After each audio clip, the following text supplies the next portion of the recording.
వ్యక్తిగతంగా పర్సనల్గా మాట్లాడగలను. ఏమన్నా అచ్చెన్నాయుడు గారు నాగేష్ చెప్పినాడు, మనకు ఇట్లా సరుకు మనకు మళ్ళా ఛాన్స్ పెంచమంటే వెనకమ్మడే మాట్లాడలేం ఛాన్స్ ఇచ్చాడు. కొల్లు రవీంద్ర ఏందో ఎక్సైజ్లో ప్రాబ్లం వచ్చింది, వెంటనే ఎక్స్పర్ట్ అయినాడు.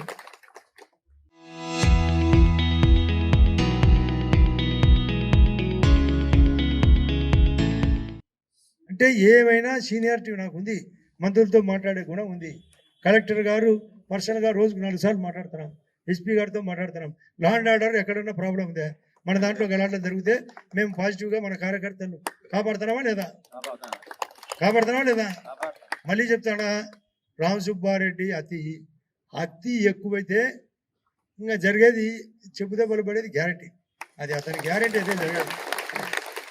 ఇప్పుడు చూసినాం, మాకు అంతా చూసినాం, మా ఇంట్లో మా మనుషులు నష్టపోయినాం, మాకు రకరకాల సమస్యలు ఇచ్చాయి. సెంట్రల్ జైలు చూసినాం, అతనికి సుప్రీంకోర్టులో కూడా మా పుణ్యమా అని అతను బయటపడలేదు. ఏంది ఈరోజు ధర్నా? నేనైతే కలెక్టర్ గారికి చెప్పింది, ఏం ధర్నా చేసి సారీలు పంపించమంటే వదిలే సార్, ఏదైనా వాళ్ళు కెలుకుతుంటారంటే ఆయన ఎందుకు మనం దాంట్లో ఎంటర్ కాకూడదని నేను కలెక్టర్ గారితో 4 సార్లు చర్చ పెట్టా. ఇట్సండి ఏముండదు, పులులు ఉత్త పులులు ఏముండదు. అది ఏం చేస్తారు నిజంగా పోయింటే ఏం చేస్తారు కాడా, ఏమైనా జరుగునా? ఏం ఉత్తరా కొడుకుడు. నేను ఓమని చెప్తానా, ఏదో ఇద్దరు కొట్లాడుకుంటారు, నేను చూస్తా ఎగ్జిబిటర్ అంట. ఎందుకంటే 2 సార్లు కొట్టుకోవడమే, మనం పట్టుకుంటే మాత్రం పొడుచు అంటారు. అట్టనే ఈ నా కొడుకులు గత అంతా చూసేది. ఎప్పుడు ఇది మారేది? పరిస్థితులు తెలుసుకోవాలా. నేను ఎంత ఎమర్జెన్సీగా ఈరోజు 2 ఆఫీసర్లతో మాట్లాడినా. ఇప్పుడు వచ్చేటప్పుడు ఒకరు ఐఏఎస్ ఆఫీసర్ పేరు కాంతి స్టేట్మెంట్. ఈ కుక్క స్టేట్మెంట్లకు మేము కుక్క కాటుకు ఏం చెప్తారు, కుక్క కాటుకు ఇది ఖచ్చితంగా జరుగుతుంది. ఏంది నీది? మేము చూసి చాలా అయింది. నా మీద కోడికత్తి కేసు పెడితే నా మీద నేను వివేకానందుడిని రాత్రిపూట పొడిచినానని పెట్టి ఏమైనాయి? వచ్చు కూడా కాలేదట. మీరు ఎన్ని పెట్టినా ఆ రోజే నేను తట్టుకునే ప్రతిపక్షంగా.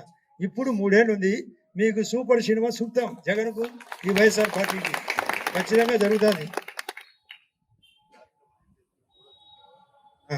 ఈ 3వ తేదీ తర్వాత సర్ ప్రోగ్రాం కూడా జాగ్రత్తగా చేయండి. మీ ఓట్లు ఉండాలా, వాళ్ళ దొంగ ఓట్లు పెరగాలి.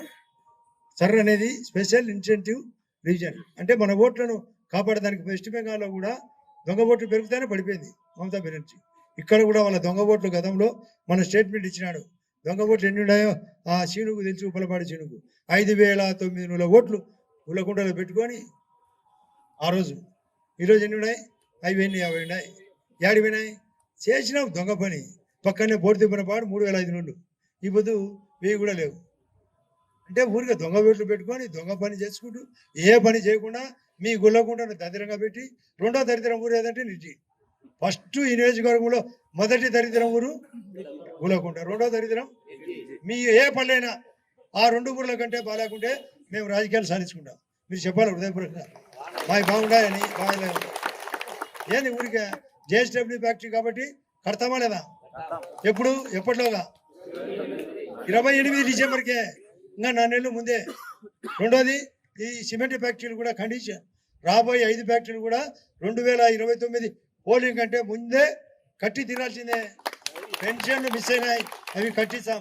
ఆ యొక్క గండికోటకు డబ్బులు ఇప్పిస్తాం. ఆ యొక్క రాజుల నిర్మాణం కడతాం. ఎస్ఆర్బీసీ పూర్తి చేస్తాం. ధర్మలకు లెక్కిస్తాం.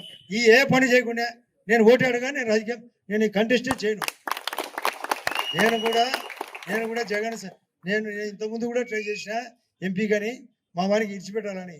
కానీ ఆ రాజకీయ కారణంగా ఏదో ఆ రోజు జరిగిన కారణంగా నేను భూపేశ్ని కూడా చెప్పిన, భూపేశ్ నేను ఎంపీకి పోటీ చేస్తా అడుగు అని. కానీ కారణాలు చంద్రబాబు నాయుడు గారు నిర్ణయం మళ్ళీ చెప్తున్నాడు ఆయనే.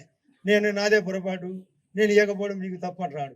వచ్చినా అనుకుంటారా ఆ రోజు ఆయన ఇల్లు కూడా వచ్చారు, సీఎం అయినాక వచ్చారు, నాదే తప్పు అంటున్నాడు. పొరపాటు జరిగినది అక్కడ. కాబట్టి నాకేం, నేను భూపేశను కాదని ఎమ్మెల్యేకు పోటీ చేయదలుచుకోలే. వాళ్ళు కోటా కింద నాకు ఇచ్చారు, నేను మార్చుకోవాలని చూసిన, వాళ్ళు మార్చాలి ఎంతసేపునే. చివరికి భూపేశకు ఎంపీ ఇచ్చారు. అయినా ఈ నియోజకవర్గానికి నేను ధన్యవాదం చెప్పాలా. అవినాశ్ను 5,000 ఓటుతో మీరు ఓడించారు. అవినాశ్ ఇక్కడ 5,000 ఓట్లు, భూపేశ్కి ఎక్కువ వచ్చినాయి. అన్ని చోట్ల 5 చోట్ల వచ్చినాయి. అది సినిమా కేవలం ఆ యొక్క పులివెందుల ద్వారానే నష్టం జరిగినది. కాబట్టి 10,000 కొంత జరిగింది, ఎక్కువ పులివెందులు జరిగింది. కాబట్టి ఇవన్నీ మన వాళ్ళందరికీ తెలుసు. మన వాళ్ళు మీరందరూ నాతో పాటు పులివెందులకు వచ్చారు. ఆడ సినిమాలో ఒకటి ఉంది కదా, ఏది మామ ఓ సినిమాది కదా పాట, సినిమా చూపిస్తా మామ నీకు అని మన వాళ్ళందరూ కలిసి పులివెందులో అతనికి సినిమా చూపించారు కదా.